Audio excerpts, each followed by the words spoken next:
आषाढी एकादशीच्या निमित्त आपली राधा बनली रखुमाई।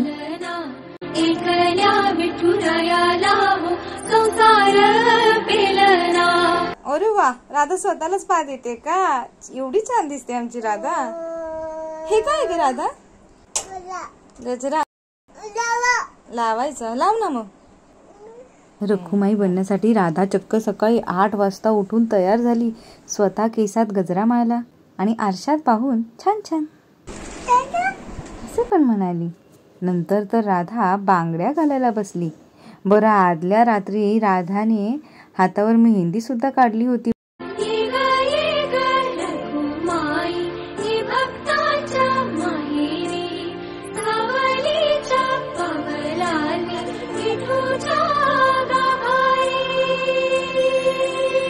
तयारी झाल्यानंतर राधाला आई, बाबा आणि राधाचा वुडन फोटो दिसला।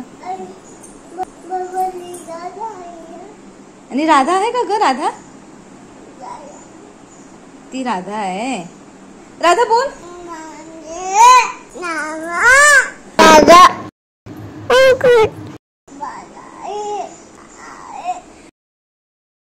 राधा निघाली विठ्ठल रखुमाईच्या दर्शनाला। बघू तुझी मेहंदी दाखव, मेहंदी राधा। जाता जाता तिला गाणी ऐकू आली तर ती रस्त्यात नाचत होती। रेणू आत्तूच्या गाडीवर आईसोबत राधा विठ्ठल मंदिरात जाऊन पोहोचली आणि मंदिराच्या गाभाऱ्याजवळ जाऊन विठ्ठल रखुमाईचे तिने फक्त हात जोडूनच नाही तर मस्तक नमवून सुद्धा दर्शन घेतले। नंतर राधाने गाभाऱ्यात जाऊन विठ्ठल रखुमाईचे पुन्हा दर्शन घेतले आणि आईला उचलून घ्यायला सांगून घंटी वाजवली आणि राधा टाळ्या वाजवत तिच्या बोबड्या भाषेत भजन म्हणू लागली, जे फक्त तिला आणि विठ्ठल रखुमाईला समजले। नंतर राधा विठ्ठल रखुमाई चरणी बसून त्यांचे चरण स्पर्श करून चरणी फुले वाहून मनसोक्त दर्शन घेतले आणि विठ्ठल रखुमाईच्या जोडीला बाजूला उभी राहिली।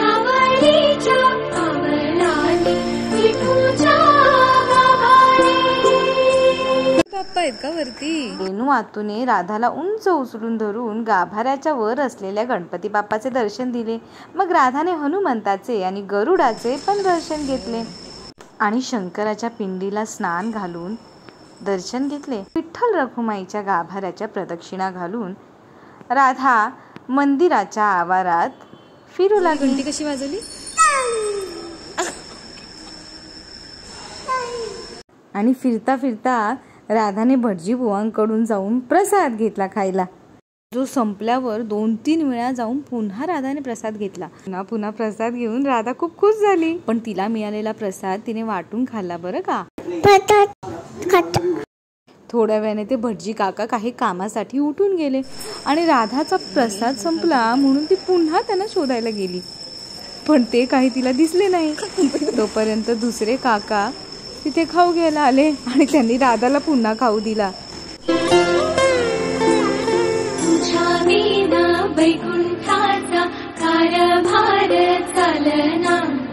आधी आम्हाला वाटले की फक्त आम्हीच राधाला एवढं नटून थटून घेऊन गेलो आहोत, पण तिकडे राधासारखी चिमुकली मुले पण आली होती, वारकरी आणि विठ्ठल रखुमाई बनून, आणि 3 मावश्या पण आल्या होत्या त्यांचा डान्स शूटिंग करण्यासाठी। मंदिराच्या गाभाऱ्यात फिरून फिरून वैतागून शेवटी राधाने डोक्यावरचा गजरा काढून टाकला आणि मग नंतर राधासारख्या छोट्या छोट्या वारकऱ्यांसोबत राधाने खूप सारे फोटोज आणि व्हिडिओज काढले। राधाची एवढी सगळी तयारी केली तर खरी, पण नेमकं आम्ही टाळच घेऊन जायला विसरलो आणि त्या वारकरी मित्रांसोबत फोटो काढताना राधाचे लक्ष फक्त त्यांच्या टाळेकडेच होते।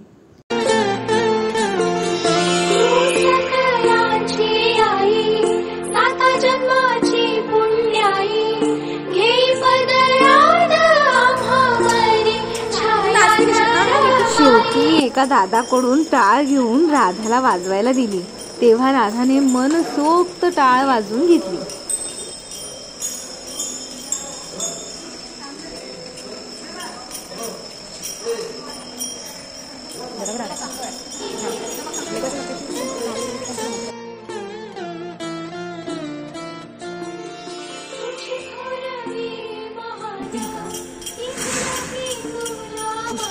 घुमाना पडेगा।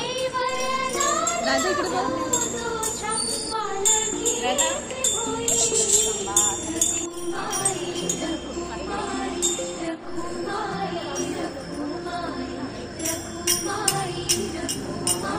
राधाकडून टाळ सोडत नव्हती, पण त्या दादाला तर द्यायलाच हवी, म्हणून राधाला कंदील दाखवला आणि कंदील बघता बघता तिला एका आजोबांनी चॉकलेट दिली।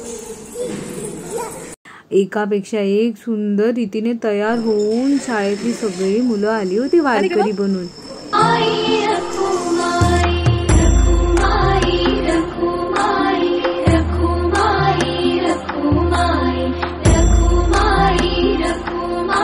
मग राधाने त्या मावशांचा माऊली माऊली या गाण्यावरचा डान्स पाहिला आणि राधा निघाली तुळशीचे दर्शन घ्यायला मंदिराच्या बाहेरील तुळशी वृंदावनाजवळ।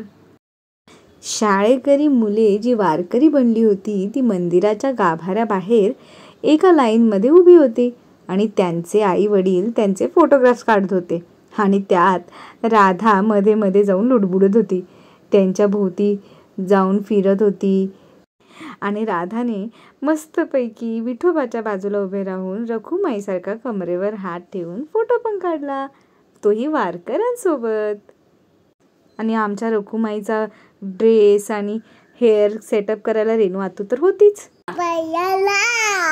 पालखी बघून राधाला बाळाचा पाळणा वाटला, पण नंतर तिला जेव्हा सांगितले पालखी तेव्हा तिने सुद्धा पालखी हा शब्द उच्चारला।